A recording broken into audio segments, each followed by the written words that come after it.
전반부에 쭉 말씀을 보면은 아브넬이 당시 왕 이스보셋의 왕위를 넘볼 마음으로 사울의 첩, 그러니까 이스보셋 왕의 아버지인 사울의 첩 리스바를 아내로 취했다고 이야기가 지금 전개되고 있습니다. 이것을 보면은 예나 전에나 이 사람 사는 세상에는 이 권력이란 것이 참 권력 다툼이란 것이 늘 있었던가 봅니다. 그런 아브넬의 어떤 온당하지 못한 그런 처신을 함으로 인해 갖고 힘의 균형이 깨지게 되는 거죠. 당연히 이스보셋이 경계를 하게 되고 그러다 보니까 아브넬이 책망하는 이스보셋에 대놓고 이제 반기를 들잖아요. 그래서 사울 쪽에 있던 자신이 다윗에게로 넘어가는 겁니다. 다윗 편에 이제 서는 거죠. 그렇게 되니까 결국은 어떻게 됩니까?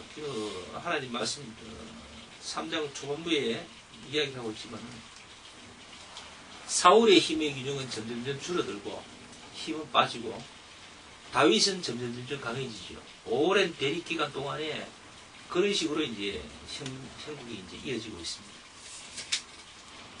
오늘 말씀 중반부에 보면은 13절부터 한번 다시 읽어볼까요?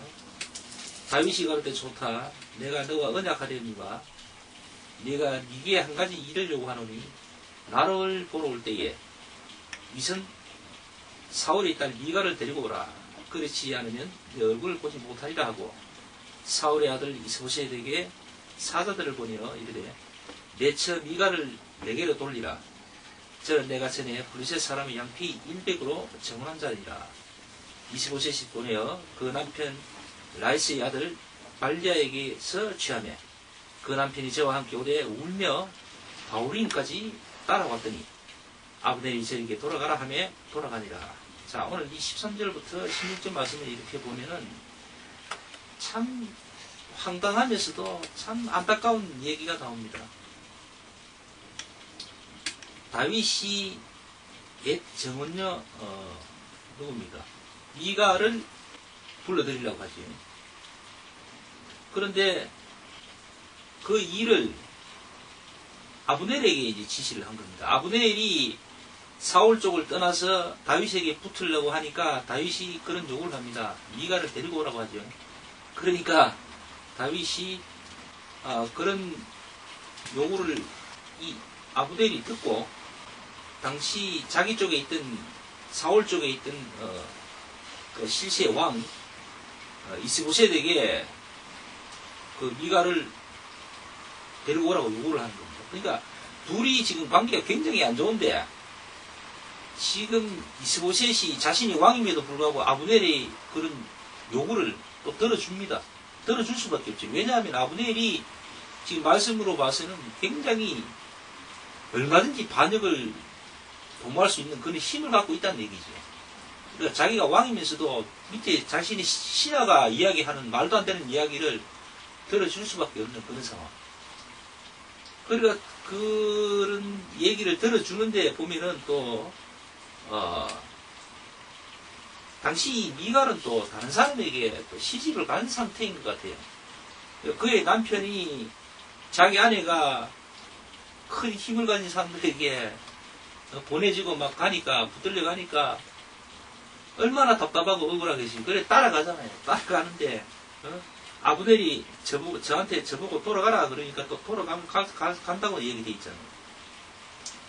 자기 아내를 지키지 못하는 그 남편의 마음이 오죽 답답하고 아프겠습니까? 억울한 마음은 정말 말도 못하겠죠. 남자로서는 그야말로 이제 최악입니다. 지금 상황이.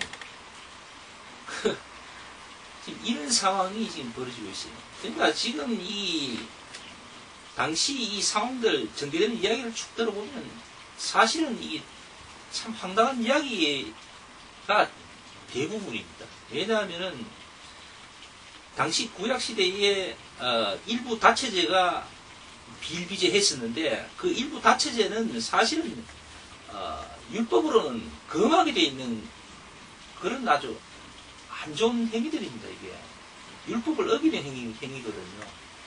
그런데 하나님의 사람 다윗이나 또 이스라엘 어떤 사람들이 보면은 당시에 일부 다치지를 흔히 했는가 봐요. 힘 있으면 그냥 여러 여자를 거느리고 살고 그랬던가 봐요. 하나님이 참 이런 모습들을 보면은 얼마나 답답해 하셨을 것 같습니다.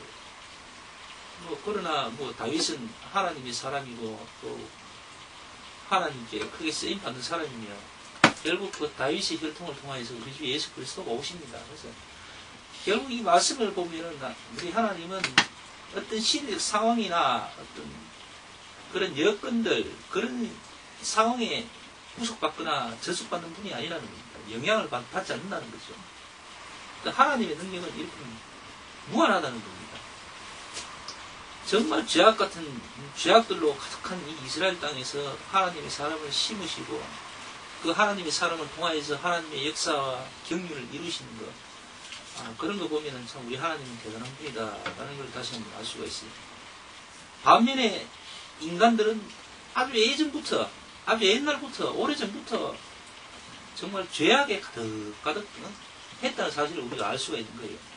하나님 말씀과는 정말 멀리 움직이고 참 하나님 말씀 안 듣기로 유명한 그런 아주 피조물인 것 같습니다. 말씀을 전하고 있는 저 역시도 예외는 아닌 것 같고요. 이 말씀을 쭉 보면서 그런 생각을 한번 해봅니다. 인간은 참 악하고 추잡하고 그런 것을 깨닫게 됩니다. 그리고 뒤에 이런 아브넬이 그런 말도 안 되는 악한 짓을 하고 다윗과 결탁해갖고 다윗의 총애를 받고 다윗과 연합을 해서 뭔가 될 듯 했지만은 결국 이 아브넬도 그 죄의 대가를 또 받는 것 같습니다. 결국 누구에게 죽지요? 말씀 보면 나옵니다. 24절 요압. 이 요압이 결국은 아브넬을 죽이버립니다. 또 이 아브넬의 죽음, 여기에도 사실은 또 사연이 있죠. 이 아브넬을 죽인 요압이 이 말씀을 뭐라고 합니까? 27절 한번 볼까요? 아브넬이 헤브론으로 돌아오며 요압이 더불어 조용히 말하려는 듯 저를 데리고 성문으로 들어가서 거기서 배를 찔러 죽이니 이는 자기 동생 아사엘의 피를 인함이니라 이렇게 되어 있습니다. 그러니까 요압의 동생 아사엘이 과거에 말이죠. 기본 전쟁 때 이 아브넬이 이 아사엘을 죽였던가 봐요. 그래서 이 동생의 원한을 갚는 겁니다. 요압. 요압은 당시 다윗의 신복으로서 말씀에는 보면은 아주 대단히 유명한 장군이었던 겁니다. 그러니까 결국 어떤 힘의 연합은 끼리끼리 다들 이해 타산관계가 연결이 되어 있는 거예요. 그냥 어떤 한 사람이 정말 의롭고 잘나고 하나님께 선택받았다 해서 그냥 맹목적으로 그 사람이 붙는 게 아닙니다. 결국은 자기의 이해 타산, 자기의 어떤 그런 여건과 조건 이런 걸 맞춰서 자기인데 가장 이롭고 득되는 곳에 붙어 모이는 거죠. 그게 권력이라는 겁니다. 오늘날도 마찬가지잖아요. 오늘날도 집권 세력이라든가 정치하는 사람들을 보세요. 정말 피도 눈물도 없습니다. 안면 바꾸는 건 일도 아니고요. 거짓말을 아주 밥 먹듯이 하잖아요. 정말 정권 탄생 전부터 거짓말을 시작해갖고 정권이 탄생한 이후에 권력이 잡힌 이후에도 계속해서 거짓말하고 있는 그런 정치권들, 실세들 우리 흔히 보고 있잖아요.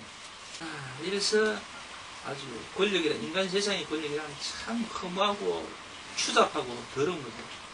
자, 이렇게 해서 후반부 30절 이후에 보면은 이 다윗이 아브넬의 죽음에 대하여서 어떤 행동을 했는가가 나옵니다. 32절부터 32절까지 읽어드릴게요. 다윗이 여호와과 및 자기와 함께 있는 모든 백성에게 이르되 너희는 옷을 찢고 굵은 배를 띠고 띠를 띠고 배를 띠고 아브넬 앞서 애통하라 하니라. 다윗 왕이 상류를 따라가서 아브넬을 헤브론에 장사하고 아브넬의 무덤에서 소리를 높여 울고 백성도 다 우니라. 자, 이렇게 되어 있습니다. 이 지금 아브넬, 그러니까 사울의 첩을 갖다가 자기 아내를 삼은 이 아브넬을 상당히 아주 대단한 사람으로 인정을 하고 아주 요즘 말로 이야기하면 아주 국장을 치른 거죠. 상을 아주 대단히 호화롭게 이제 치르는 겁니다. 거기다가 자신이 직접 뭐 나와가 애통하게 곡을 하고 막 이러는 거예요.